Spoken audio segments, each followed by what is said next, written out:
Então, boa noite a todos. Em nome do Núcleo de Ginecologia e Infância da Sociedade Portuguesa de Ginecologia, quero dar as boas-vindas a todos os participantes.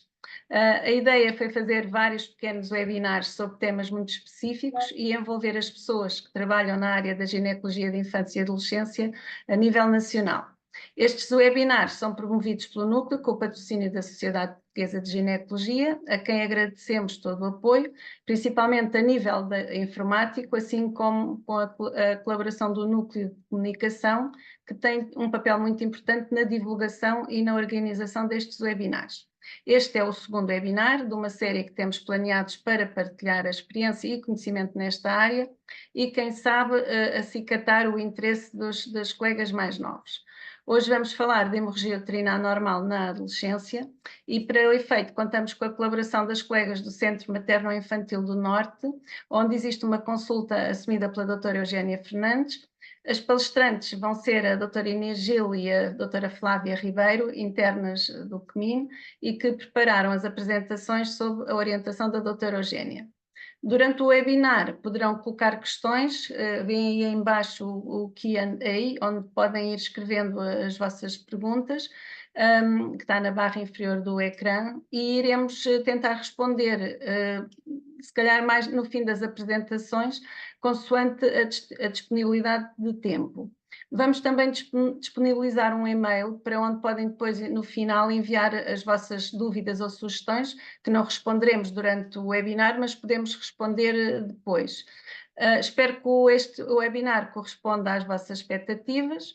Vamos então dar início ao webinar com a apresentação da doutora Inês Gil, que vai falar sobre a etiologia e o diagnóstico da hemorragia uterina anormal na adolescência. Olá, boa noite, obrigada, doutora Filomena. Vou começar por partilhar aqui a minha tela.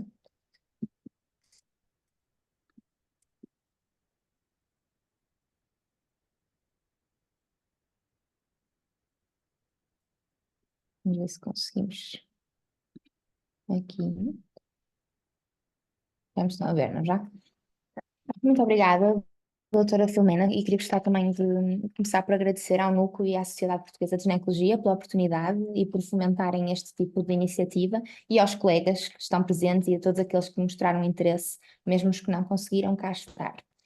O nosso webinar, então, vai, como disse, ser baseado na temática da hemorragia uterina anormal na adolescência. Eu vou começar por falar um bocadinho do diagnóstico e da etiologia. A doutora Filomena já fez o favor de me apresentar, mas o meu nome é Inês Gil, sou interna do 4º ano do Centro Materno-Infantil do Norte, Ginecologia e Obstetrícia, e vamos então começar. Então, em primeiro lugar, a definição de hemorragia uterina anormal. De acordo com os consensos da HUA, vai-se definir como uma hemorragia que tem origem no útero e que pode ser anormal em duração, volume, frequência ou regularidade. Tudo isto na ausência de uma gravidez. Vai incluir várias situações, como o caso da amenorreia, catamenos em intervalos irregulares, fluxo menstrual abundante, e vai ser uma queixa muito frequente na mulher em idade reprodutiva, afetando mais frequentemente as adolescentes do que a população em geral, e vai ser uma queixa em cerca de 40% das mesmas. Quanto ao ciclo menstrual considerado normal na adolescência, a menarca tende a ocorrer habitualmente entre os 10 a 12 anos, os ciclos podem ter uma duração de 21 a 45 dias e o catamênio vai durar de 2 a 7 dias. A perda hemática resultante de cada ciclo vai variar entre os 30 e os 80 ml para ser considerada normal, no entanto a quantificação precisa desta é obviamente muito difícil. Poderá corresponder à utilização de 3 a 6 pensos ou tampões por dia. Relativamente à etiologia, a FIBO utiliza um sistema de classificação com a qual a maioria de vocês estará eventualmente familiarizado, o sistema Palm-Coin, que vai dividir as causas em estruturais e não estruturais. Nas causas estruturais vamos encontrar os pólipos, a adenomiose, os miomas, submucosos ou outros e os casos de malignidade. Nas não estruturais, as coagulopatias, a disfunção ovulatória, as causas endometriais e a atrogenia e causas não classificáveis em outra parte, como é o caso, por exemplo, do istomocele. Na adolescência, embora todas estas entidades possam estar presentes, mais frequentemente estaremos perante causas não estruturais, principalmente disfunção ovulatória e as coagulopatias. Na puberdade, a hemorragia uterina anormal pode ser de causa multifatorial, mas as causas estruturais vão ser raras nesta faixa etária. A causa mais frequente na adolescente, então, vai ser a disfunção ovulatória, que pode ser fisiológica em 74% dos casos, e sendo fisiológica será devida à imaturidade do eixo hipotálamo, hipófise, ovário, sendo que nos primeiros 1 a 2 anos após a ocorrência da menarca, é normal e é possível que existam ciclos anovulatórios, que vão resultar nas características irregularidades menstruais, e o tempo até o estabelecimento de ciclos ovulatórios normais vai aumentar também com o aumento da idade no momento da menarca. No entanto, e apesar de poder ser completamente fisiológico, este deve ser um diagnóstico de exclusão e, portanto, deve motivar uma investigação e exclusão de outras potenciais causas. Por outro lado, embora menos frequentemente, esta disfunção ovulatória pode ser patológica, nomeadamente devido à presença de hiperandrogenismo, como é o caso de síndrome do ovário poliquístico, da hiperplasia suprarrenal congénita, da presença de tumores produtores de androgénios. Pode resultar da hiperprolactinemia, de disfunção hipotalâmica, esta podendo ser associada a stress intenso, perturbações de comportamento alimentar, como é o caso da anorexia nervosa e da bulimia, obesidade, exercício físico intenso, patologia tiroideia ou hipofisária, insuficiência ovárica prematura, aqui a destacar a presença de síndrome de Turner, portanto poderá ser condicionado por um síndrome genético, e disfunção ovulatória condicionada por iatrogenia, nomeadamente associada a fármacos, como é o caso dos contraceptivos hormonais, e de fármacos citotóxicos, nos quais se vão incluir a rádio e a quimioterapia. Apesar de não mediada por disfunção ovulatória, existem outros fármacos muito importantes na etiologia da hemorragia uterina anómala e optei por destacar aqui os antiagregantes e os anticoagulantes. Como segunda causa mais frequente serão os distúrbios da coagulação, em 20% das adolescentes, e esta deverá ser uma suspeição diagnóstica, principalmente em casos de hemorragia uterina anómala que se apresentam como uma hemorragia aguda, especialmente quando ocorre com a menarca, e se faz acompanhar de anemia grave, com uma hemoglobina inferior a 10 mg por decilitro, ou com necessidade de internamento ou necessidade transfusional. Destas, a doença de von Willebrand é a coagulopatia mais frequentemente implicada. Outras coagulopatias a considerar são a trombocitopenia e os déficits de fatores da coagulação, sendo que o mais frequente será o déficit do fator 11. Do mesmo modo, outras doenças que cursem com trombocitopenia, com disfunção plaquetária ou com alterações da coagulação, como é o caso da leucemia, da anemia aplásica, insuficiência renal, mielossupressão, podem também ser causa de hemorragia uterina anormal nesta faixa etária. As restantes causas, como já viemos a falar, as causas estruturais, vão ser então muito comuns na mulher em idade reprodutiva e na mulher pós-menopausa, mas particularmente nas adolescentes vão ser etiologias raras. Passando então à abordagem diagnóstica, coloca-se obviamente a importância de uma anamnese completa e cuidada, aqui com um especial enfoque na história menstrual e com uma caracterização do ciclo menstrual, da idade da menarca, quantificação da perda habitual, e a história familiar, os hábitos sexuais, a utilização ou não de contracepção ou de outro tipo de medicação vão ser muito importantes e podem orientar o nosso diagnóstico etiológico nestes casos. Na adolescente e na puberdade vão-se destacar algumas particularidades, nomeadamente uma caracterização do desenvolvimento pubertário, se foi normal em termos de idade, em termos de caracteres sexuais secundários, se a menarca foi espontânea ou induzida, o recurso ao calendário menstrual como ferramenta de caracterização dos ciclos menstruais, a existência ou não de atividade sexual e de utilidade de contracepção, e a presença de corrimento vaginal poderá estar associado ou dar suspeição de infecções, a destacar nesta faixa etária particularmente a Neisseria gonorreia e a clamídia, sendo que nesses casos a hemorragia vai ser resultante de processos inflamatórios infecciosos, de endometrite, de cervicite, e sendo que nesta idade vai ser também muito prevalente a presença de outros agentes infecciosos, como é o caso do ureaplasma e do micoplasma. Passando ao exame objetivo, deve ser realizado um exame físico geral e um exame ginecológico dirigido, e ambos devem ser adequados à presença ou não de coitarca. O exame geral deve passar pela avaliação fenotípica do índice de massa corporal, aqui vamos importar os extremos, da classificação de Turner, com o desenvolvimento pubertário e dos caracteres sexuais secundários, presença de sinais de hiperandrogenismo, como é, por exemplo, o caso do hirsutismo, presença de petequias e de sufusões hemorrágicas, aqui a poder sugerir presença de discrasias hemorrágicas. Devemos realizar um exame mamário, avaliar quanto ao desenvolvimento mamário adequado e quanto à presença ou não de galactorreia, a poder sugerir hiperprolactinemia, E, por último, realizar um exame ginecológico com avaliação dos genitais externos, passando pela integridade imunial, presença ou não de lesões traumáticas, sinais de infecção, sinais de virilização, como é o caso, por exemplo, de um clitóris proeminente, e deve ser realizado um exame pélvico completo, em caso de jovem sexualmente ativa. Nós dispomos, obviamente, de espéculos que foram concebidos para utilização em virgens, no entanto, devem ser utilizados se houver apenas alguma indicação específica e não de forma sistemática em adolescentes sem coetarca. Os meios complementares de diagnóstico vão passar em todos os casos por uma avaliação analítica a compreender hemograma e contagem plaquetária. Se fizer acompanhar da anemia, devemos então proceder ao estudo da cinética do ferro.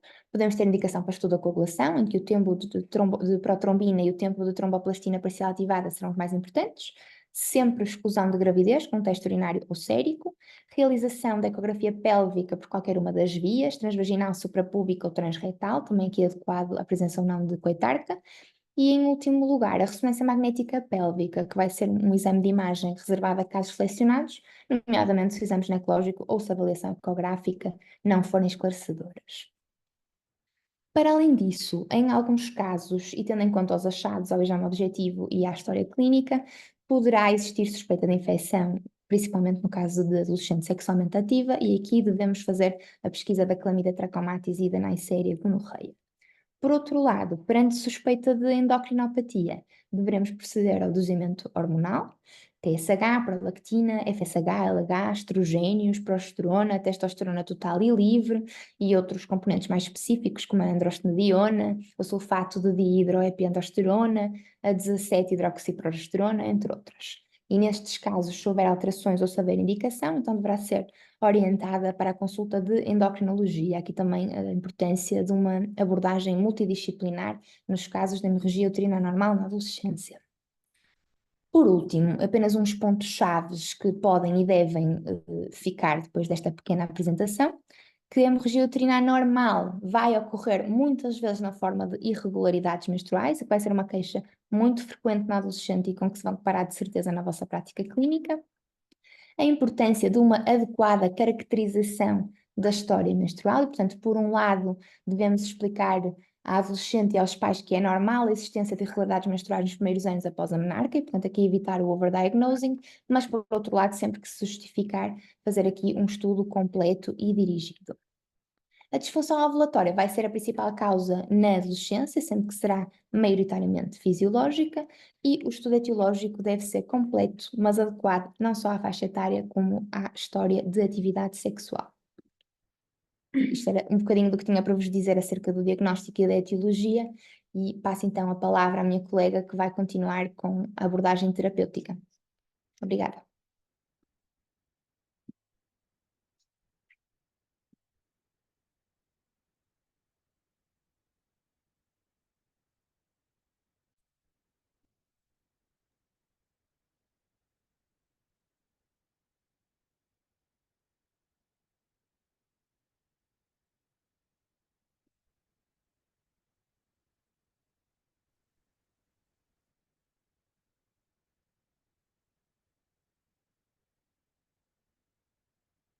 Olá, boa noite a todos. O meu nome é Flávia Ribeiro, eu sou interna de Ginecologia e Obstetrícia no Centro Materno Infantil do Norte. Quero agradecer a presença de todos, tenho a certeza que este webinar será muito útil. E hoje vou estar aqui convosco para vos falar um bocadinho sobre o tratamento da hemorragia uterina anormal na adolescência, em seguimento da apresentação da minha colega, a doutora Inês Gil. Desculpem.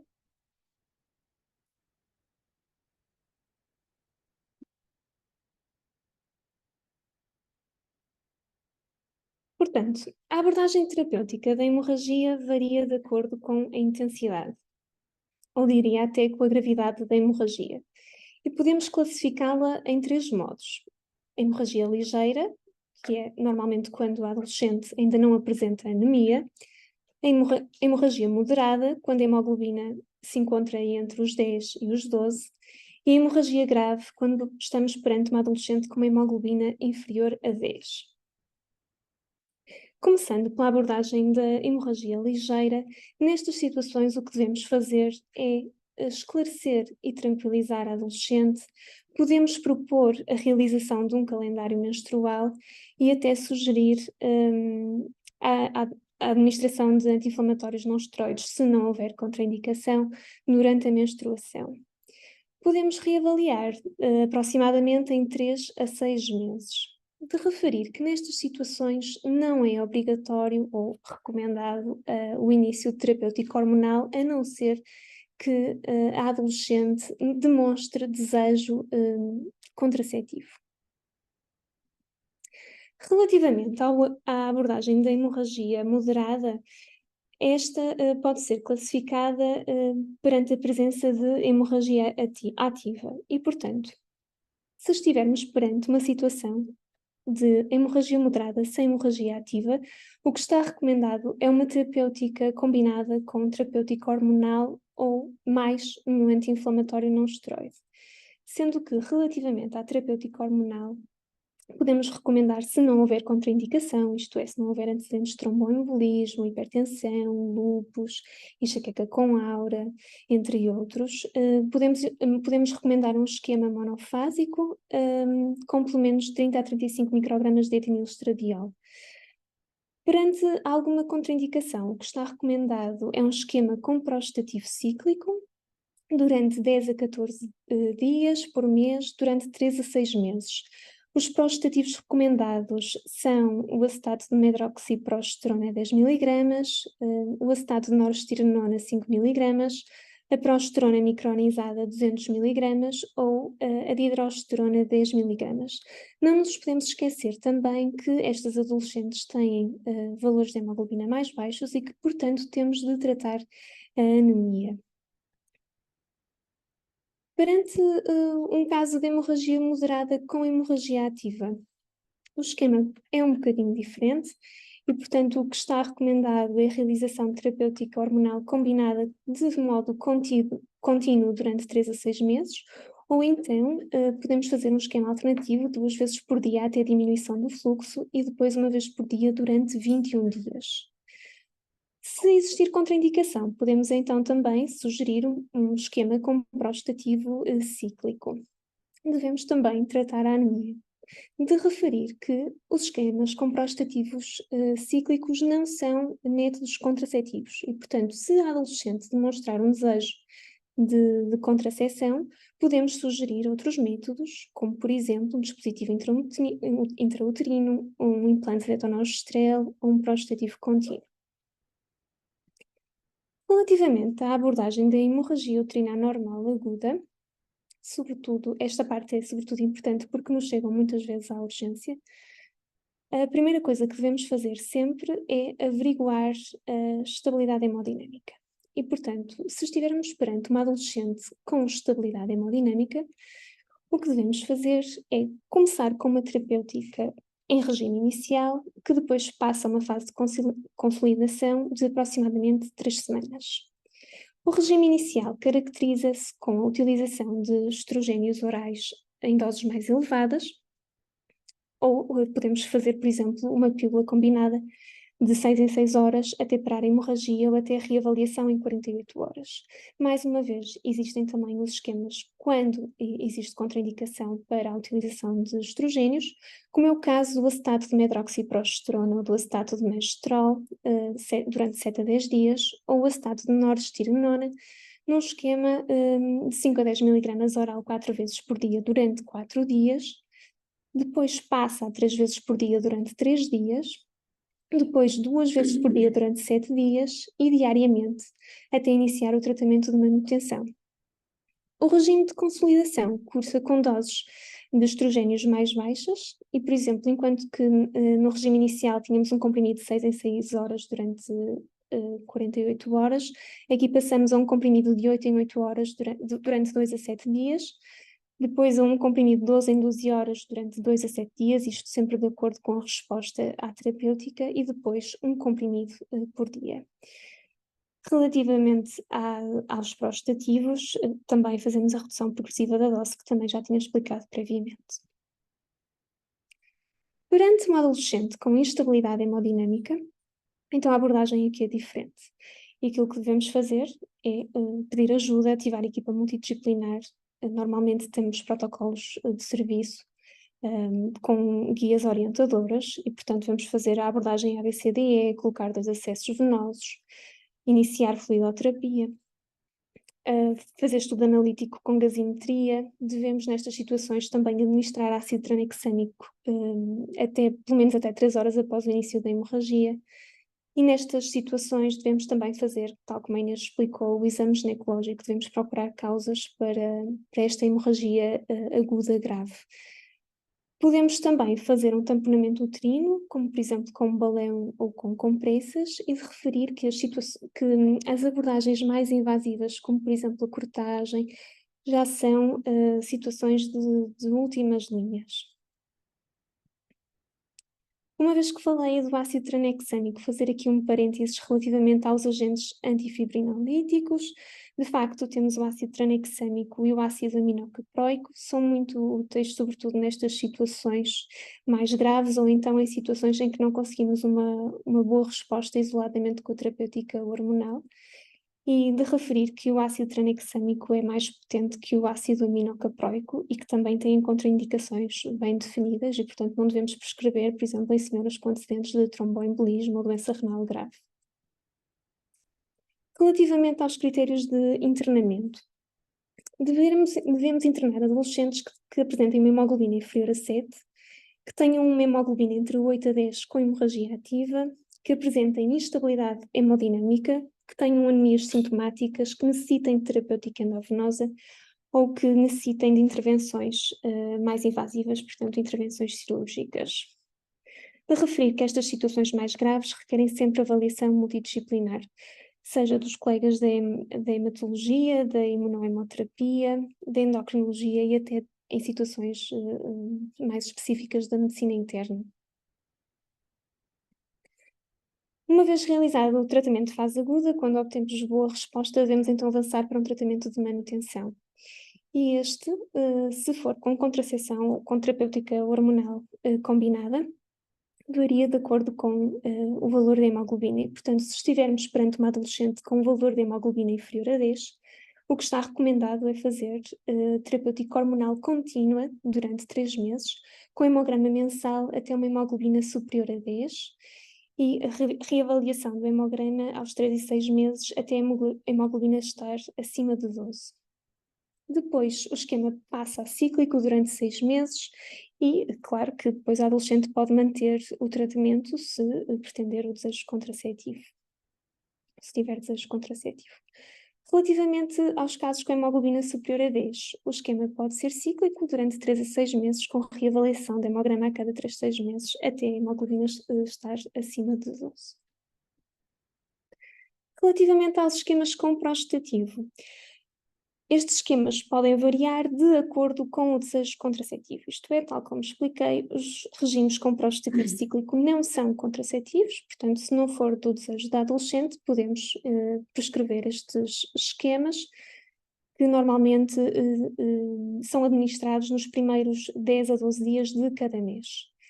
No entanto, se a adolescente demonstrar desejo contraceptivo, então podemos sugerir um prostativo contínuo com desostrel e até mais recentemente com drospirenona, ou então um dispositivo intrauterino. Nunca esquecer que é fundamental tratarmos a anemia. Relativamente à vigilância em consulta externa, de referir que a hemorragia ligeira requer reavaliação aos 6 meses, a moderada deve ser reavaliada em aproximadamente 3 meses, a hemorragia uterina grave deve ter reavaliação mensal até a hemoglobina estar acima de 10, e a hemorragia grave com internamento deve ser reavaliada 2 semanas após a alta e depois mensalmente. Quero também referir que existem na literatura vários esquemas descritos. Muitos variam não só nas posologias, como também nos alvos terapêuticos ou até mesmo na classificação da hemorragia. Não são diferenças muito significativas, são relativamente tenues e a maioria tem muito bons resultados. No entanto, temos ao nosso dispor o Consenso Nacional sobre Hemorragia Uterina Anormal da Sociedade Portuguesa de Ginecologia, que é de fácil acesso e que numa situação em que nos vemos separados com uma hemorragia normal, podemos consultar e inclusive tem este anexo 4, onde está reunida praticamente toda a informação que abordei previamente e que certamente vai permitir uma resposta rápida nestas situações. Obrigada. Talvez agora passamos à fase da discussão com a doutora Eugénia.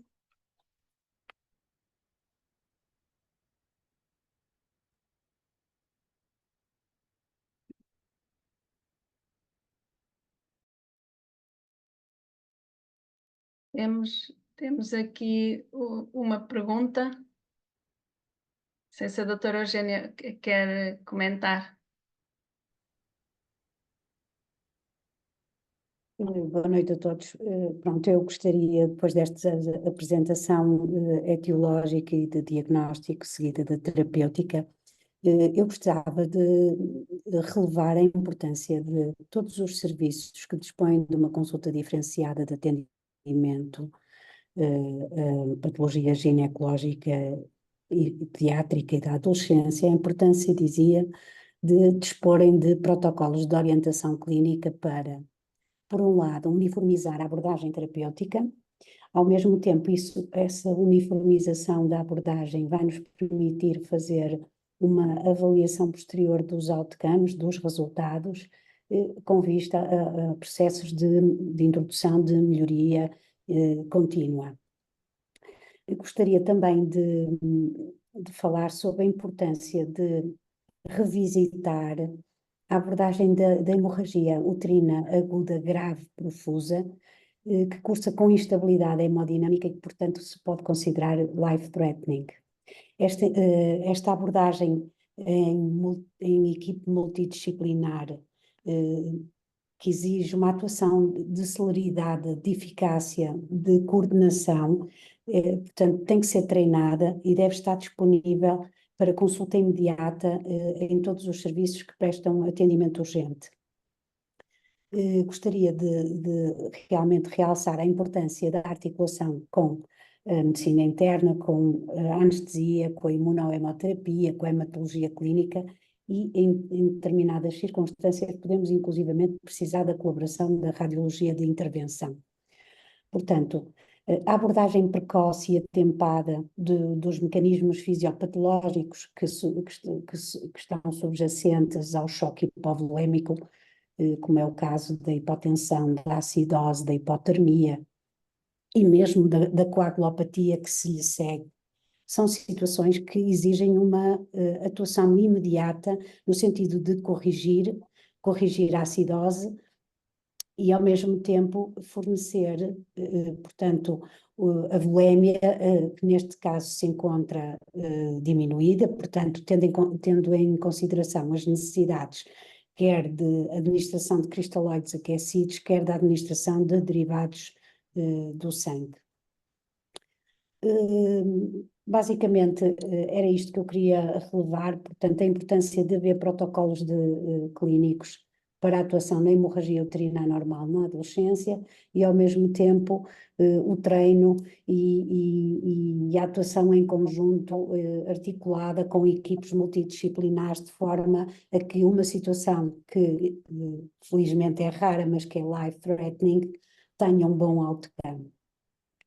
Relativamente sim, doutora Filomena, faz Não, favor. era só porque estava aqui uma pergunta que um colega nos coloca, é se os casos de hemorragia uterina anormal aguda que apareçam no centro de saúde, não é? Numa consulta de medicina geral e familiar, se deve ser logo referenciado ao serviço de urgência ou se apenas nos casos em que existe instabilidade hemodinâmica. Mesmo sem instabilidade hemodinâmica, se há uma hemorragia aguda, moderada a grave, deve ser referenciada ao serviço de urgência para ser devidamente orientada de início, para iniciar terapêutica de imediato, terapêutica em regra extraprostativa e eventualmente fazer terapêutica antifibrinolítica tão precoce quanto possível. Nós sabemos, e isto tem um elevado grau de evidência e uma forte recomendação, sabemos que a administração do ácido tranexâmico, seja ele oral, seja ele endovenoso, quando administrado nas primeiras 3 horas de uma hemorragia moderada a grave, tem um efeito terapêutico que é indiscutível. Portanto, a resposta ao colega é que, mesmo não havendo instabilidade, a adolescente deve ser referenciada a um serviço diferenciado. Uma das coisas que eu noto às vezes é que nos pedem de outras consultas não lhes chamam hemorragia uterina normal, ainda aparece muitas vezes os menorragias, metrorragias, mas depois não nos mandam sequer um hemograma, e quem está a fazer triagem a nível hospitalar para marcar ou não marcar consulta, saber se é prioritária ou não é prioritária, é muito importante que os colegas que nos enviam as adolescentes, seja da medicina geral e familiar, seja da pediatria, nos deem já uma orientação para nós conseguirmos saber se é muito urgente marcar a consulta, não é? Se não for no serviço de urgência, não é? Se for numa consulta, mas que nos deem essa informação. Queria... Desculpe, doutora Filomena, essa realidade é a realidade que nós vivenciamos aqui também no Centro Materno-Infantil do Norte. Muitas vezes as adolescentes são referenciadas por menometrorragias e não trazem sequer um hemograma de referência para uma avaliação inicial, de maneira que uma sugestão que me parece pertinente, dirigida aos médicos de medicina geral e familiar, quando referenciarem já com um valor, se possível, de base, não é? Mas às vezes há casos, por exemplo, eu tenho na minha consulta situações de adolescentes que nos são referenciadas, por exemplo, porque têm quadros polimalformativos ou quadros sindrómicos graves que cursam, por exemplo, com alterações do comportamento e déficits cognitivos muito marcados. E muitas vezes elas são enviadas à consulta porque ou têm cataménios muito prolongados e embora escassos muito prolongados, ou são adolescentes que não conseguem lidar com a própria hemorragia catamenial. Algumas delas espalham o sangue catamenial pelas paredes, outras lambem o sangue, portanto, há situações concretas, dramáticas de familiares e de cuidadores que precisam manifestamente de um atendimento dirigido e de respostas objetivas para ajudar. Portanto, estes casos não são assim tão raros quanto isso. Esta consulta que nós temos aqui no Centro Materno-Infantil é especificamente dirigida a adolescentes com patologia. Portanto, a parte da contracepção, da sexualidade e do aconselhamento está dirigida para uma outra consulta designada de espaço jovem. Portanto, no caso da nossa consulta, desta consulta de ginecologia pediátrica e da adolescência, nós recebemos meninas, adolescentes, com este tipo de problemas. Já agora, relativamente a este caso concreto, e já agora que falei nele, eu tenho uma experiência muito positiva com o uso do desogestrel contínuo, na dose de 75 microgramas, de forma contínua, e em mais de 90% dos casos, ao fim de 3 meses, eu consigo ou uma hipomenorreia marcada instalada, ou até mesmo uma amenorreia. Sendo que alguma das meninas vão tendo, de quando em vez, um pequeno spotting que se pode estender até aos 6 meses, mas, em regra, quase todas elas, nestas situações, se encontram sem hemorragia de privação e, por conseguinte, uma boa articulação com a vida familiar, a vida escolar, a vida social. Portanto, parece-me aspectos que são importantes abordar realmente neste contexto, não é? Já que não temos ainda mais perguntas, temos aqui só uma colega.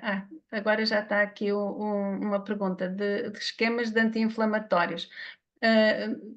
Que esquemas de anti-inflamatórios recomendam em casos refratários ao ibuprofeno? Uma das coisas que eu até já era para ter falado é que às vezes tomam os anti-inflamatórios também para a desmenorreia, mas tomam numa dose tão baixa para o peso, não é? Então, apanhamos adolescentes de 60 quilos a tomar trifeno 200.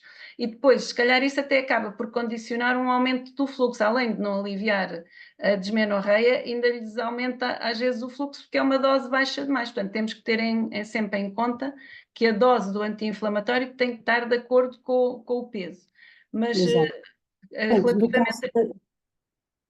Sim. Diga, doutora Eugénia, diga. Não faz favor, doutora, desculpe, pensei que me estava a questionar, que estava a fazer-me a pergunta, a sugerir uma alternativa terapêutica ao ibuprofeno. Não, pois, sim. Que esquema, Sim. portanto, a pergunta é: que esquemas de anti-inflamatórios recomendam em casos refratários ao ibuprofeno? Portanto, Primeiro de nós, tudo, ver se o ibuprofeno está na dose certa, mas depois, se não resultar, portanto, temos em alternativa, eu tenho boa experiência com o naproxeno, com o ácido mefenâmico e com o piroxicam. Este último é um fármaco que tenho utilizado com boa resposta, porque é um fármaco que tem um potencial de equilíbrio entre a gestão das prostaglandinas vasodilatadoras, portanto, de tipo E, versus vasoconstritoras de tipo F2-alfa.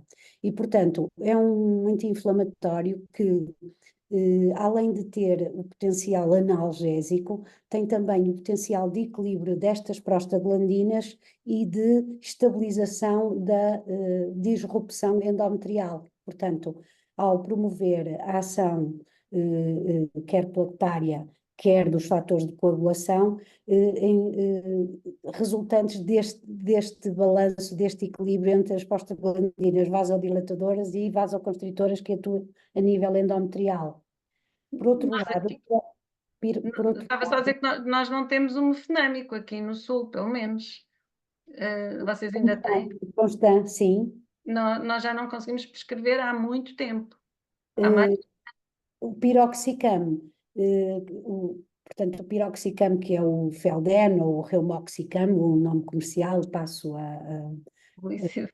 a publicidade. Portanto, é um fármaco que eu utilizo porque realmente tenho muito boa resposta, quer no controle da hemorragia, quer no controle da dor, da dismenorreia associada à hemorragia uterina anormal. E é um comprimido de 8 em 8 horas. 8 em 8 horas. Uhum. Há vários artigos sobre o uso do piroxicam a recomendar, eh, por ter este potencial que agora descrevi. Uhum. Não sei se há mais alguma questão que queiram colocar. Hemorragia ligeira a moderada, se o anti-inflamatório não esteroide deve ser tomado todos os dias do catamênio. Apenas nos dias em que, portanto, o que a literatura recomenda é que ele só deve ser tomado do primeiro ao quinto dia, se necessário. Sim. Não sei se há mais alguma questão.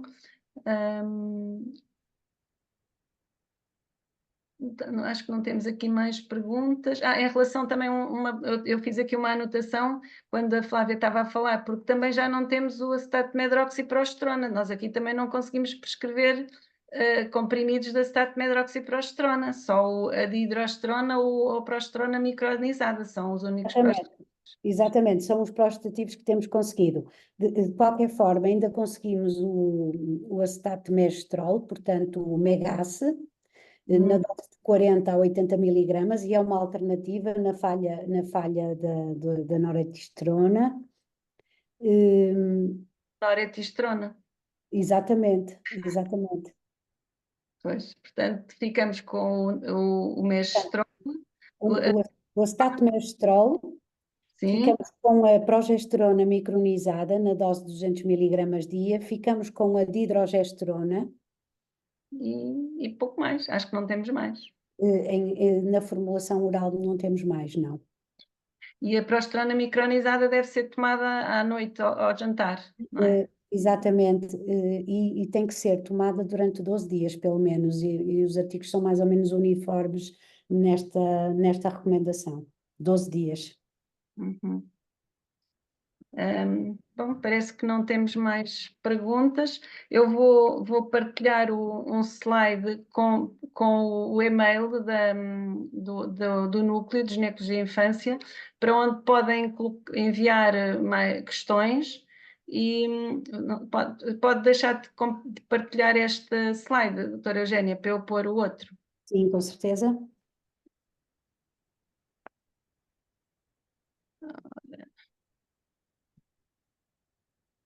Não, quero ver, não estão a ver. Acho que tenho que compartilhar.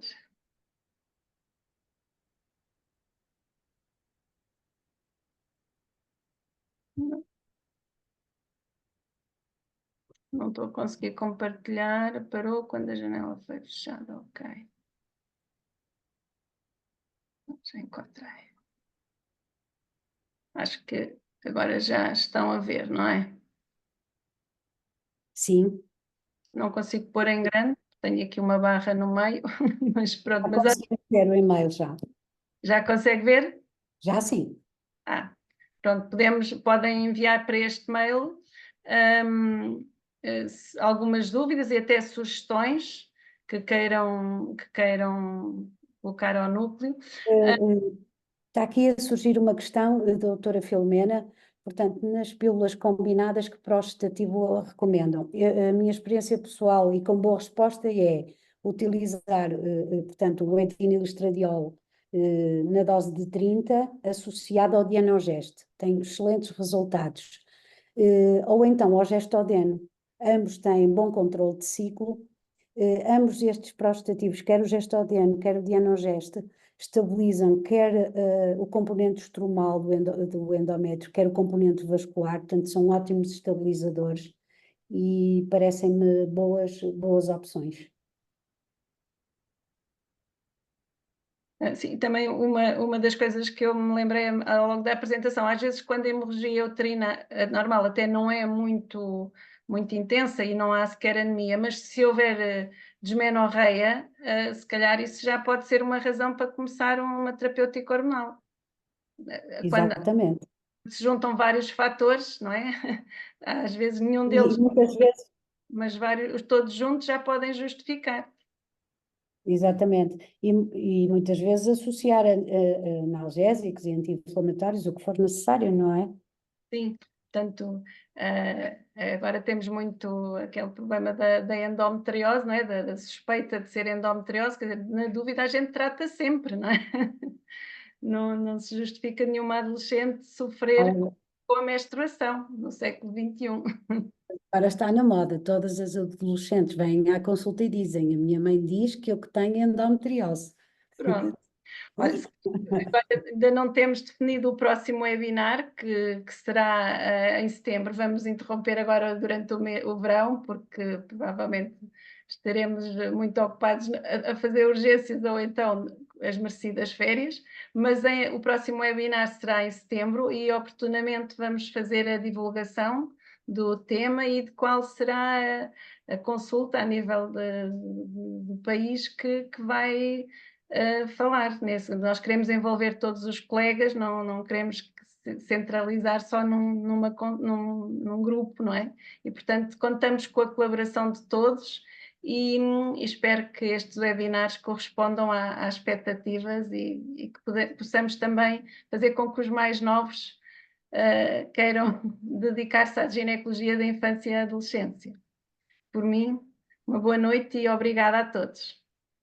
Boa noite e obrigada. Boa noite, obrigada. Muito obrigada pelo auditório.